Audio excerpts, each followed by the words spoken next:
Assalamualaikum warahmatullahi wabarakatuh. Di sini saya ingin memaparkan presentasi dengan teman kelompok lainnya tentang artikel studi kelayakan bisnis untuk Gemini Bakeri di mata kuliah penilaian bisnis kelas 13 F1. Presentasi ini disusun oleh kelompok Selvi, Andre, Irfan Mare, Mega Diksi, dan Tria Yulita. Yang pertama saya ingin menjelaskan tabel presentasi yang terdiri 5 poin. Yang pertama adalah latar belakang dan tujuan, kedua metodologi, ketiga hasil dan pembahasan, empat analisis sensitivitas, kelima kesimpulan dan hasil. Dan selanjutnya adalah latar belakang dan tujuan. Roti merupakan makanan pokok di negara barat. Dalam beberapa budaya, roti menjadi ritual keagamaan, namun roti juga sangat populer di Indonesia. Roti adalah makanan yang berbahan dasar tepung terigu dan air yang dikemas rapi dalam plastik sehingga menjadi sangat menarik.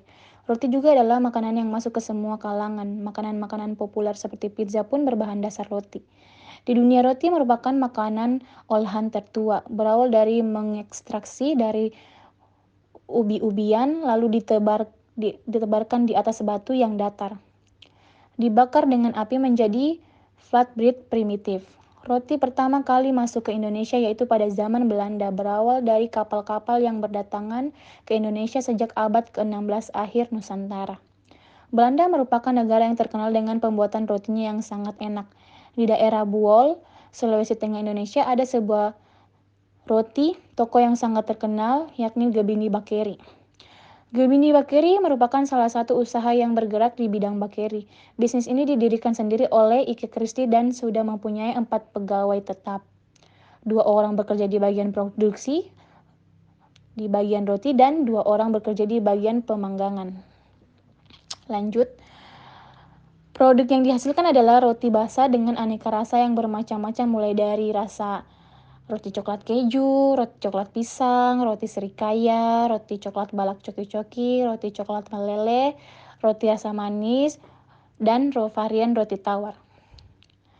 Tujuan studi kelayakan bisnis, penyusunan analisis dokumen, paper studi penilaian kelayakan bisnis ESKB di lapangan secara online atau offline pada Gemini Bakeri sebagai tugas ujian tengah semester. Baiklah, saya akan menjelaskan bagian selanjutnya dari metodologi. Jenis data yang digunakan dalam penelitian ini terdiri dari data primer dan sekunder yang bersifat kualitatif maupun kuantitatif. Pengumpulan seluruh data yang diperlukan dalam penelitian ini dilakukan melalui metode dokumentasi. Metode dokumentasi adalah metode pengumpulan data yang digunakan untuk menelusuri data historis. Adapun metode dokumentasi yang dimaksud dalam penelitian ini adalah buku-buku, catatan-catatan, dan dokumen. Metode ini digunakan untuk memperoleh data tentang kelayakan usaha roti bakery di Kabupaten Buol. Hasil dan pembahasan. Gemini Bakery memproduksi roti yang dikemas dengan berbagai ukuran dan berat. 75 gram, 150 gram, dan 250 gram. Pengemasan menggunakan plastik karena ditujukan untuk pasar lokal saja. Harga untuk tiap ukuran berurutan Rp15.000 per 75 gram, Rp20.000 untuk 150 gram, dan Rp25.000 untuk 250 gram. Proses pengerjaan produksi dilakukan di Buol, Kecamatan Biau, Kabupaten Buol, Sulawesi Tengah. Bahan produksi disiapkan terlebih dahulu dengan satuan per produksi dengan ukuran resep. Kemudian, bahan yang telah diolah ditimbang dan dimasak hingga kematangan yang puas. Terakhir, pengemasan produk yang dilakukan harus steril dan tidak boleh ada kemasan yang cacat sebab pengemasan juga mempengaruhi mutu produk dan ketahanannya hingga sampai ke tangan konsumen. Selanjutnya, kelayakan manajemen. Adapun aspek-aspek yang dikaji dalam kelayakan manajemen adalah 1. Perencanaan, 2. Pengorganisasian, dan yang ketiga adalah pengendalian. Selanjutnya adalah kelayakan pasar. Dari segi potensi pasar, prospek usaha roti bakery ini terkategori sangat menjanjikan. Sebab penggemar setia roti bakery lumayan sangat banyak. Penggemar banyak inilah persaingan roti bakar juga menjadi sangat ketat. Baik roti bakar tipe cafe ataupun roti bakar pinggir jalur, sepanjang pelakon usaha dapat menjamin rasa, kebersihan, dan mutu serta kecepatan di kala proses pemesanan, usaha roti bakar hingga hendak mempunyai tempat tertentu di hati para pelanggan. Lalu, selanjutnya adalah kelayakan pemasaran. Pemasaran merupakan kegiatan memasarkan atau pemenuhan kebutuhan dan keinginan yang saling menguntungkan atas hasil dari proses produksi yang telah dilakukan perusahaan sebelumnya. Alur kegiatan pemasaran diantaranya adalah perencanaan produk, penentuan harga, promosi, distribusi, strategi pemasaran, riset pemasaran, sistem informasi pemasaran, dan hal lain yang termasuk dalam kegiatan pemasaran. Berikutnya adalah kelayakan produksi.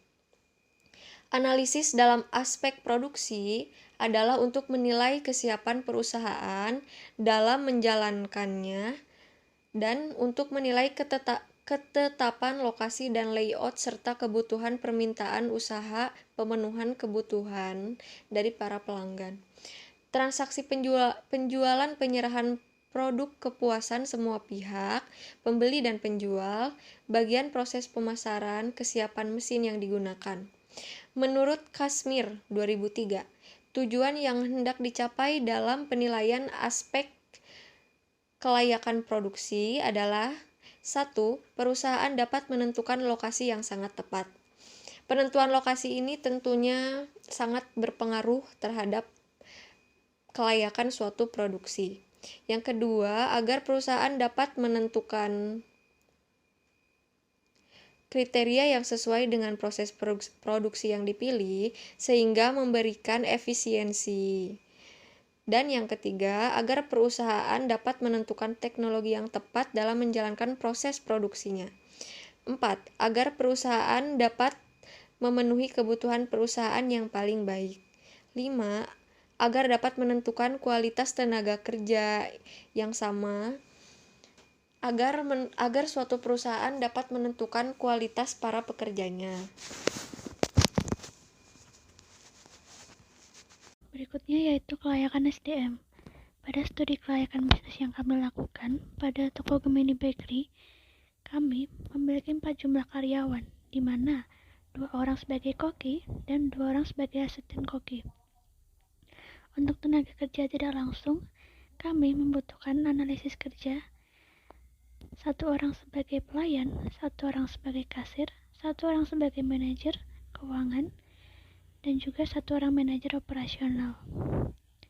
Gemini Bakery juga akan menjamin kesejahteraan para tenaga kerjanya dengan memberikan bonus setiap tahunnya, memberikan jaminan kesehatan berupa kartu BPJS selama mereka bekerja dengan kelas 3. Yang selanjutnya yaitu analisis sensitivitas. Analisis sensitivitas usaha Gemini Bakery terhadap penurunan volume penjualan roti sobek. Salah satu variabel dalam usaha ini yang mempengaruhi pendapatan ini adalah volume penjualan roti sobek. Pendapatan akan berkurang apabila volume penjualan roti sobek mengalami penurunan dan akan mengakibatkan usaha mengalami kerugian. Analisis sensitivitas usaha Gemini Bakery terhadap peningkatan bahan baku roti ini merupakan variabel yang dengan peran penting dalam usaha roti sobek karena merupakan bahan baku utama bagi usaha ini. Dengan meningkatnya bahan baku dapat menyebabkan penurunan pendapatan karena tingginya biaya produksi tidak akan sebanding dengan penjualan di pasar. Berikutnya yaitu kesimpulan dan hasil. Kesimpulan yang diperoleh dari hasil penelitian kami pada perusahaan usaha Gemini Bakery yang pertama yaitu berdasarkan kelayakan pada aspek manajemen, aspek pasar, aspek pemasaran, aspek produksi, dan aspek SDM usaha Gemini ini di Kabupaten Buol dinyatakan layak untuk didirikan. Yang kedua, yaitu hasil analisis sensitivitas menunjukkan bahwa usaha roti sobek Gemini Bakery di kabupaten ini dinyatakan layak apabila penurunan volume penjualan tidak berlebihan atau melebihi kapasitas penjualan. Yang kedua, usaha roti sobek Gemini ini di kabupaten ini dinyatakan layak apabila kenaikan harga bahan baku roti sobek tidak melebihi kapasitas produksi. Sekian presentasi dari kelompok kami. Ada kurangnya kami mohon maaf. Terima kasih sudah menonton.